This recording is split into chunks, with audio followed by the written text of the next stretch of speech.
And by that, I mean, I suck at leather classes so much that, yeah.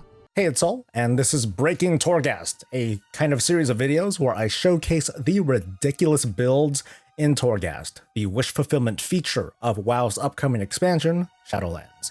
Today we're going to look at Druids and Death Knights, and a couple of super broken builds that I happened to chance on, but keep in mind that this is the alpha. For all we know, this may never go live, and all you have to fantasize over is this footage. I apologize in advance. But let's start with Druids. At the center of this build is what I'm going to pronounce as Lycara's Sash, an epic anima power that makes you automatically cast a specific spell when you shift to a certain form. Shifting to your normal humanoid form will cast Bark Skin on you. Cat form will activate Stampeding Roar. Bear form will cast Frenzied Regeneration, and Moonkin form will cast Starfall. And there's no cooldown between shifting forms and activating these abilities. That's all you need to say, uh-huh. You can probably already see where we can go from here. So if I really want to, I can cycle through all four somehow. So let's try that, all right? Let's try this out.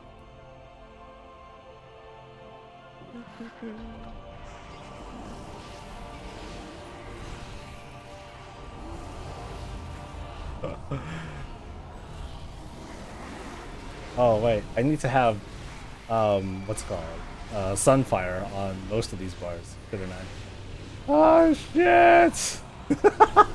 I don't even need Sunfire right now.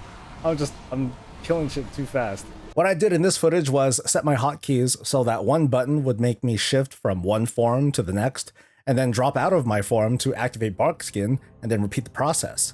So your dreams of becoming a bear, cat, chicken person have finally come true. Oh wow, look at this field. So full of dudes. Ah.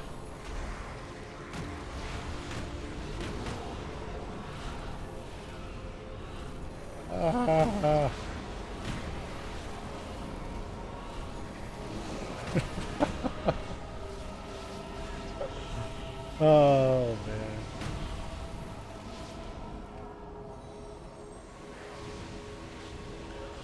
Wow, no one else made it. Bummer.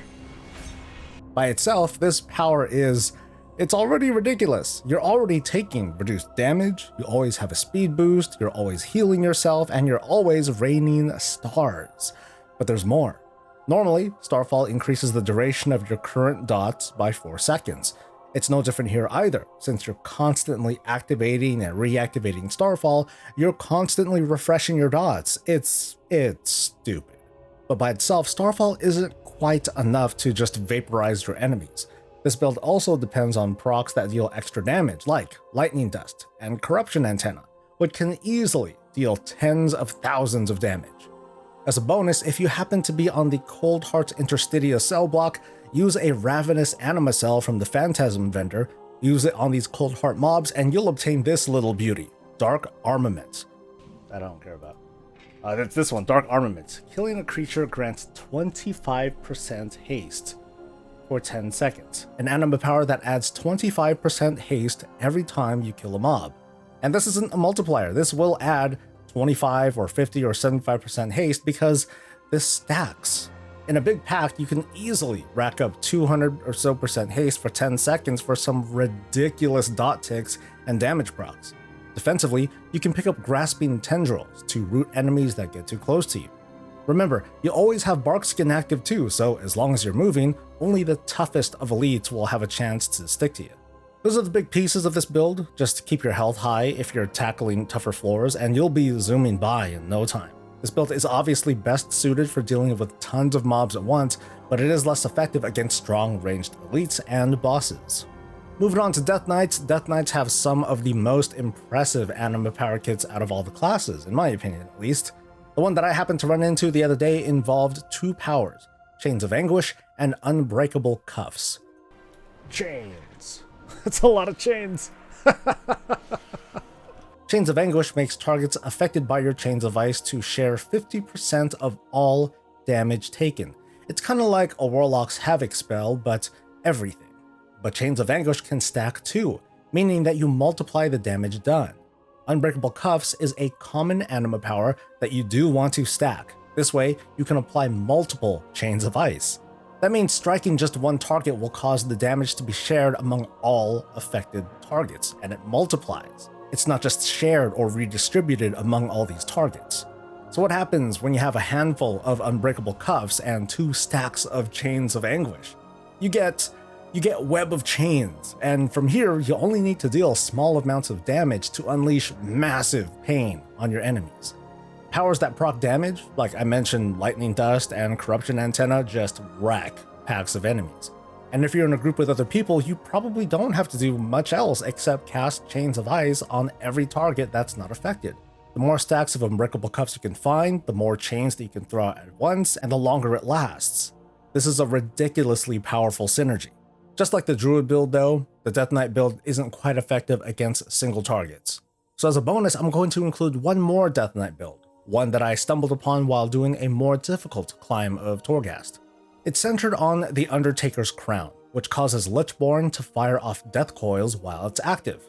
If you're hurt, it's going to target yourself for healing. Otherwise, it'll shoot out at your target for very high sustained damage. So just make sure you're in Death Coil range of something and that you have it targeted. Lichborn has a cooldown of 2 minutes, which makes this not sound very impressive, but you can pick up Lich Robes, which makes your Death Strike reduce the cooldown of Lichborn by 10 seconds. And this stacks. In this footage, I got a few stacks of it, and I also powered up Death Coil with the Skull Bloomer anima power to become this crazy single target elite killing machine. Oh, it's available already. Yeah!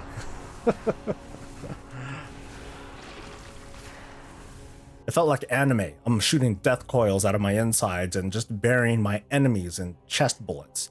As soon as Lichborn expired, it was off cooldown, ready for me to fire it off again. Other really good anima powers to support this build and any build include the Plaguebringer and Super Strain combo, which gives you a ton of disease damage. Rune Hunter is also super powerful. It makes it so that you have a chance to obtain more Death Knight runes from breaking pots. Imagine having every Death Knight rune active at the same time. That's Rune Hunter in a nutshell. And that's also it for now. It's just a quick showing of how ridiculous and broken Torghast can be, at least in the Shadowlands Alpha. If you enjoyed yourself, please hit that like button, and for more videos like this and all things Warcraft, subscribe too. We'll see you next time. Until then, stay safe, stay healthy, and stay breezy.